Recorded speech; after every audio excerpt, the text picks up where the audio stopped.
जयकारा शीतला माता का। बोल सांचे दरबार की जय। शीतला माता व्रत कथा।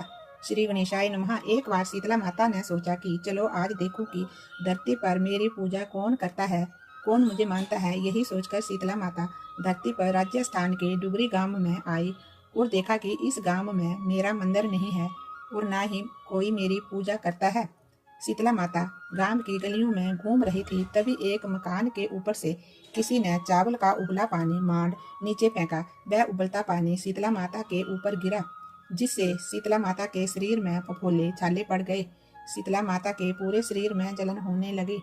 शीतला माता गांव में इधर उधर भाग भाग के चलाने लगी।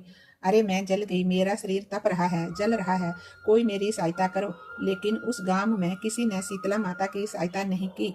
वहीं पर एक मकान के बाहर एक कुम्हारन बैठी हुई थी। उस कुम्हारन ने देखा कि अरे ये बुढ़िया माई तो बहुत जल गई है, इसके पूरे शरीर में तपन है, इसके पूरे शरीर में फफोले पड़ गए हैं, ये तपन सहन नहीं कर पा रही है।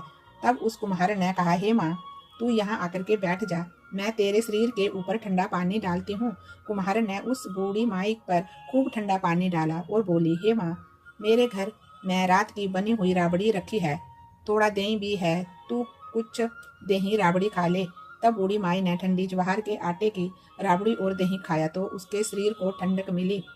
तब उस कुम्हारन ने कहा, आ माँ बैठ जा, तेरे सिर के बाल बहुत बिखरे हैं, ला मैं तेरे सिर के बालों के चोटी गूंथ देती हूँ। और कुम्हारन माई की चोटी गूंथने हेतु कंघी बालों में करती रही। अचानक कुम्हारन की नजर उस बूढ़ी माई के सिर के पीछे पड़ी तो कुम्हारन ने देखा कि एक आंख बालों के अंदर छुपी है। ये देखकर कुम्हारन डर के मारे घबरा कर भागने लगी। तभी उस बूढ़ी माई ने कहा, रुक जा बेटी, तू डर मत, मैं कोई भूत प्रेत नहीं हूँ, मैं शीतला माता हूँ।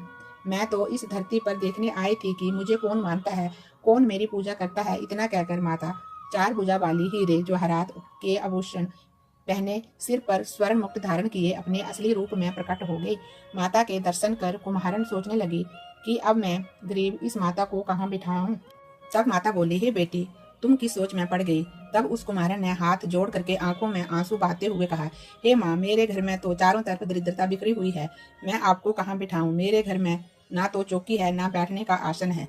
तब शीतला माता प्रसन्न होकर के उस कुम्हारन के घर पर खड़े हुए गधे पर बैठकर एक हाथ में झाड़ू, दूसरे हाथ में डलिया लेकर के उस कुम्हारन के घर की दरिद्रता को झाड़ कर डलिया में भरकर फेंक दिया और उस कुम्हारन से कहा, हे बेटी, मैं तेरी सच्ची भक्ति से प्रसन्न हूँ, अब तुझे जो भी चाहिए मुझसे वरदान मांग लो।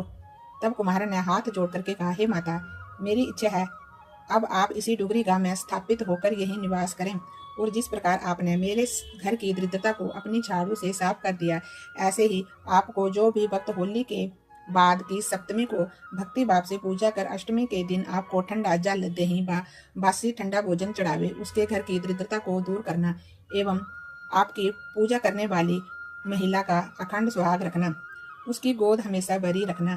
साथ ही जो पुरुष शीतला अष्टमी को नाई के यहाँ बाल ना कटवाए, धोबी को कपड़े धुलने ना दे और पुरुष भी आप पर ठंडा जल चढ़ा करके, नारियल फूल चढ़ा करके परिवार सहित ठंडा बासी भोजन करे तो उसके काम धंधे व्यापार में कभी दरिद्रता ना आए।